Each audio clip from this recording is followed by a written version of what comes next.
Today we're going to be talking about rate of change and what it looks like in different function forms. Remember from previously, the rate of change is a measure of how two variables are related to one another. But in algebra, depending upon the form or how a function is modeled, we find the rate of change a little bit differently. For example, you'll see in the box that there are lots of different definitions of rate of change. The rate of change can be called the slope, and oftentimes the letter m is used in algebra to indicate the slope. From our last lesson, this should look familiar. We have delta y over delta x, or the change in the y values over the change in the x values.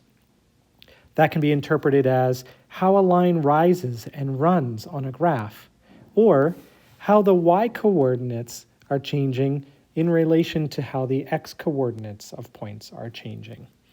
Oftentimes, this formula here at the end, would call the slope formula.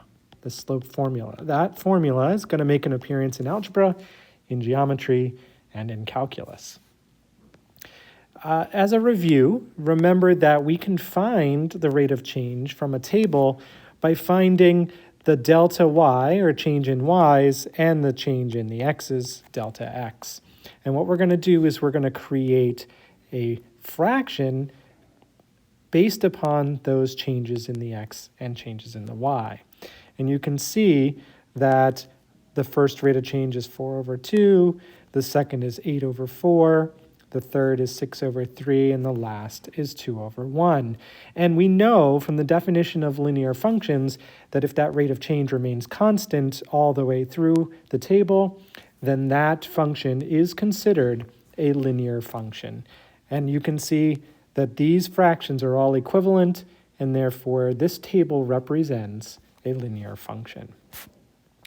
But what if we're looking at a graph and we're asked to find the rate of change on the graph? Well, instead of calling it the rate of change, oftentimes what we do is we call that rate of change the slope of the line, the slope of the line. And we use the letter m to indicate the slope of the line. We still need to find delta y and delta x, but the way we find delta y and delta x in a graph is a little bit different than it is when we have a table. The change in the y values equates to how much the line rises from one point to the next point, and the change in the x values equates to how much the line runs from point to point. Let's take a look at an example of a linear function graphed. And our job here is to find the slope or the rate of change of this line. First thing we're going to do is we're going to pick two known points on the graph. And we are going to build a right triangle showing the rise and the run from one point to the other. Let's start with the two red points that I have here. Starting with the leftmost point, we are going to rise and we are going to run from one point to the next. We need to figure out how much rise and how much run we are doing.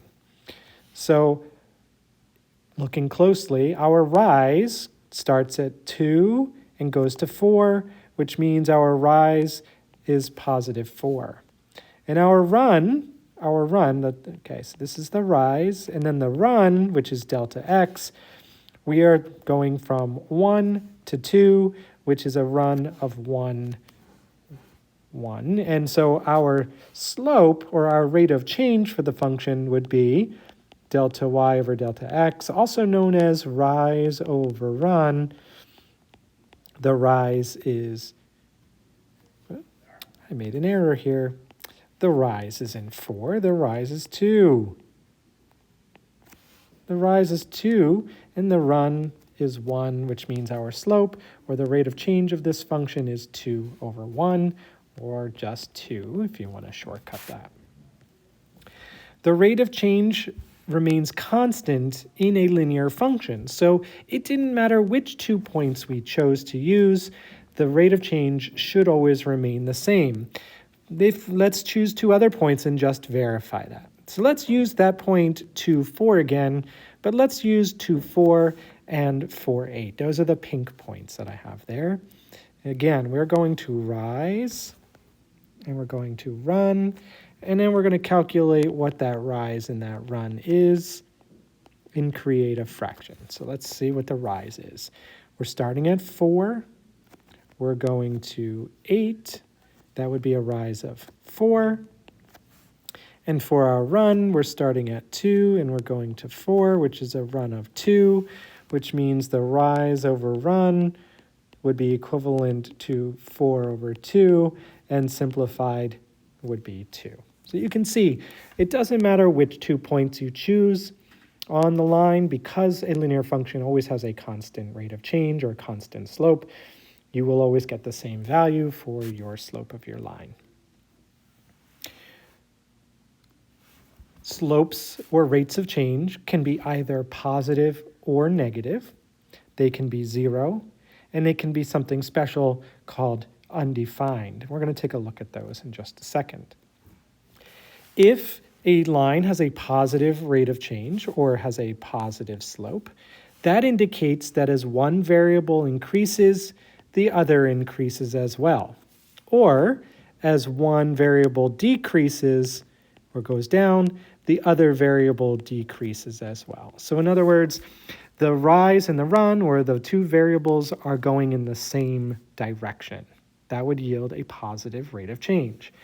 For a negative rate of change, the variables would have opposite directions. So as one goes up, the other variable goes down, or as the one variable goes down, the other variable goes up. So they have opposite directions. Oftentimes, when we talk about the different possibilities of slope or rate of change, we like to think of it a little more visually like this, by creating something called the slope tree. So let's just take a second and talk about the different types of slope or rate of change that can exist. We're going to draw a little picture, and we call this the slope tree. It is just a triangle with a line going down kind of like this. Let's zoom up a little bit. And each of these lines represents the type of slope that we can have.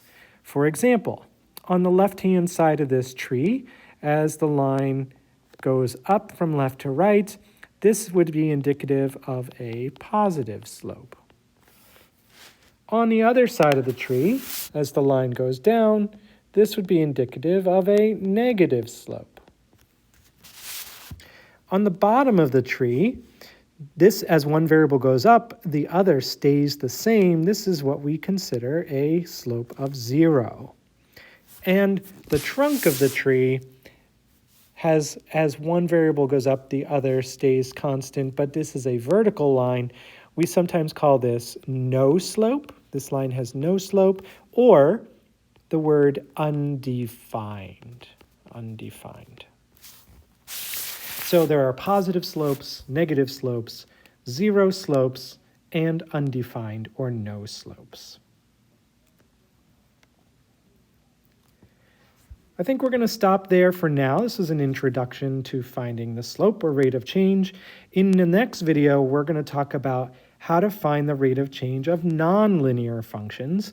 And when we have nonlinear functions, since the rate of change is not going to be constant, we have to find something called the average rate of change.